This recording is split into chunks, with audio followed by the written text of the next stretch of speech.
এই সংবাদমেলখন বিশেষকৈ অসমৰ মুখ্যমন্ত্ৰী সাংবিধানিক পদবীত অধিষ্ঠিত হৈ বহি ইমান অদায়িত্বজ্ঞানহীন আৰু সমাজক বিভাজিত কৰাৰ যি বক্তব্য যোৱাকালি তেখেতে অতি সাম্প্ৰদায়িক বক্তব্য ৰাখিছে, তাক আমি তীব্ৰ গৰিহণা জনাইছোঁ ৰাইজৰ দলে। আৰু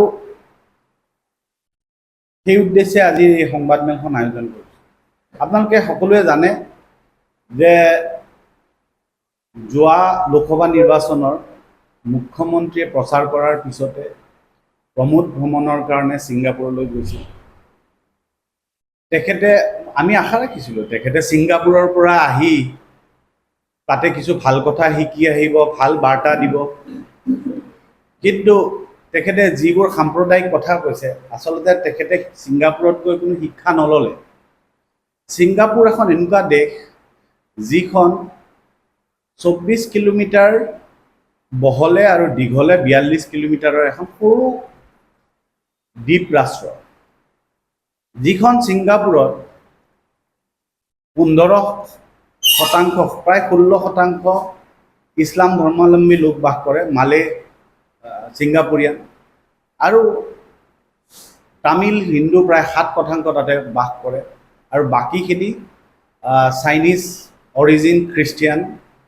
যি তাৰপিছতো তেওঁলোকে এই সকলো ধৰ্মাৱলম্বী লোকে লগ লাগি ছিংগাপুৰক যি এখন পৃথিৱীৰ ভিতৰত, যে কামৰূপ জিলাৰ যদি আয়তনৰ ক্ষেত্ৰত চায় তেতিয়া কামৰূপ জিলাৰ আধা যিখন ৰাষ্ট্ৰৰ আয়তন, সেই ৰাষ্ট্ৰখনে পৃথিৱীৰ ভিতৰত এখন অৰ্থনৈতিকভাৱে শ্ৰেষ্ঠ ৰাষ্ট্ৰলৈকে উপনীত হৈছে।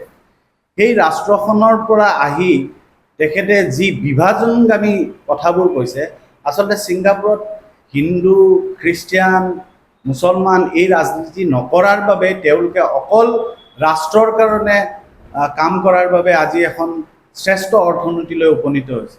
কেৱল ছিংগাপুৰৰ পৰা আহি আপুনি বাহ্যিক সৌন্দৰ্য বৰ্ধন কৰিলেই নহ'ব, মন মগজুকো সৌন্দৰ্য বৰ্ধন কৰিব লাগিব। আজি তেখেতৰ মন মগজু সৌন্দৰ্য বৰ্ধন হোৱা নাই, কাৰণ তেখেতে যি নিকৃষ্ট বক্তব্য ৰাখিছে আপোনালোকে নিজেই দেখিছে। যে যোৱাকালি তেখেতে আমাৰ অনুভৱ হৈছে যে যিজন মানুহে যোৱা সময়ছোৱাত অসমীয়া আৰু অসমবাসীক কেৱল বদৰুদ্দিন আজমলৰ ভোট ভয় খুৱাই বদৰুদ্দিন আজমলৰ ভোটটো দেখুৱাই তেখেতে অসমৰ মানুহৰ ভোট আদায় কৰি আহিছে।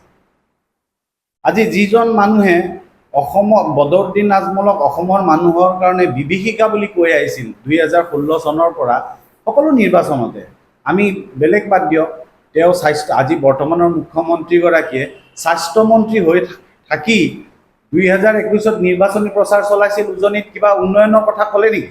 ক'ভিডৰ সময়ত তেখেতে কি কাম কৰিছিল কৈছিল নেকি? কেৱল তেখেতে এটাই কথা কৈছিল যে বদৰুদ্দিন আজমল ডাঙৰীয়া অসমৰ মুখ্যমন্ত্ৰী।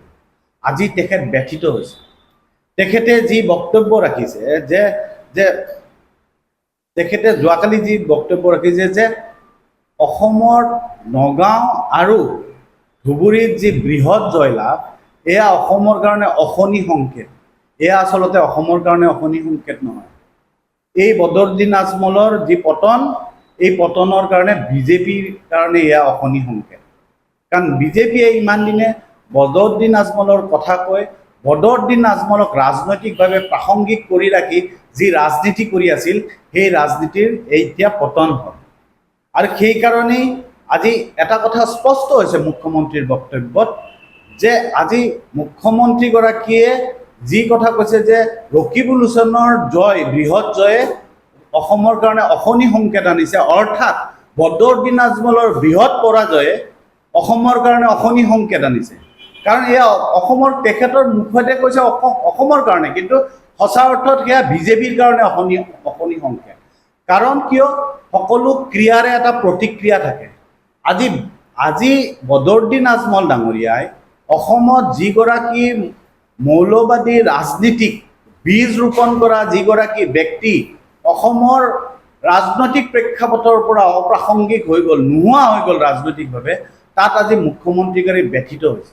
আৰু কেৱল মুখ্যমন্ত্ৰী আৰু তেওঁৰ কেইজনমান খুব মুষ্টিমেয় সাংগু পাংগুৱে কেৱল চৰকাৰী ধন আত্মঘাত কৰাৰ বাহিৰে একো কাম কৰা নাই।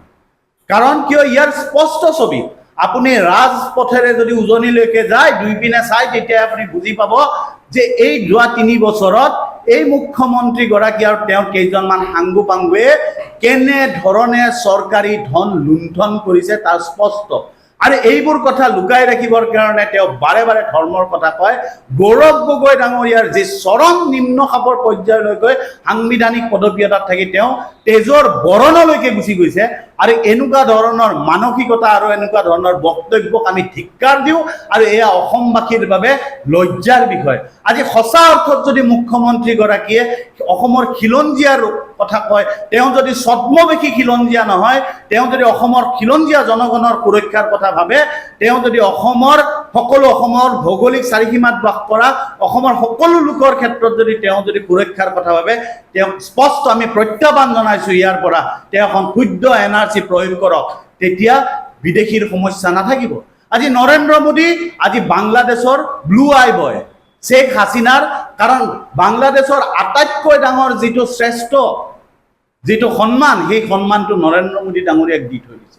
আজি কিয় তেওঁলোকে যদি বিদেশী আছে বিদেশী বিতৰণ নকৰে?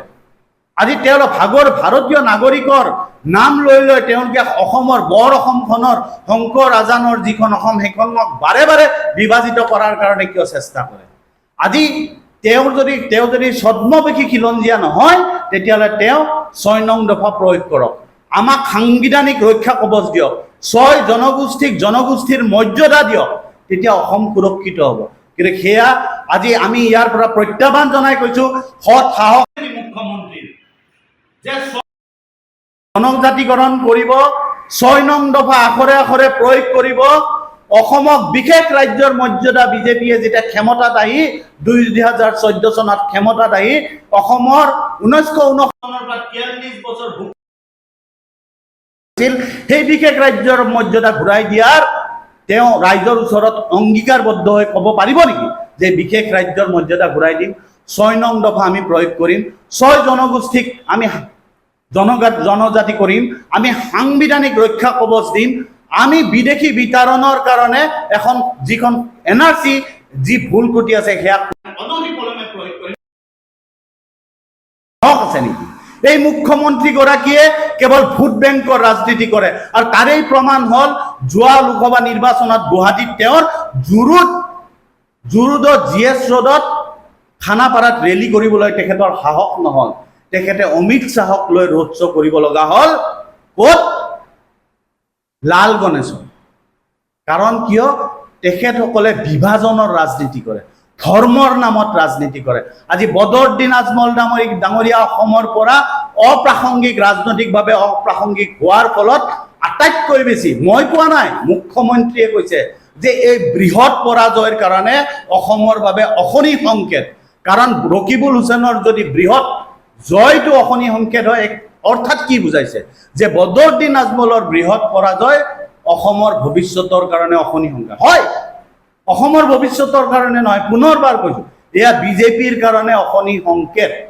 আৰু সেইকাৰণেই শেষত আকৌ এবাৰ কৈছো যে অসমৰ মুখ্যমন্ত্ৰীগৰাকীয়ে নিজৰ যি ছদ্মবেশী খিলঞ্জীয়াৰ পৰিচয় সেয়া পৰিত্যাগ কৰক, আৰু তেওঁ সঁচা অৰ্থত যদি তেওঁ খিলঞ্জীয়া হয়, তেতিয়াহ'লে আমি ৰাইজৰ দলে যি কথা আহ্বান জনাইছো সেয়া আখৰে আখৰে তেওঁ প্ৰয়োগ কৰক।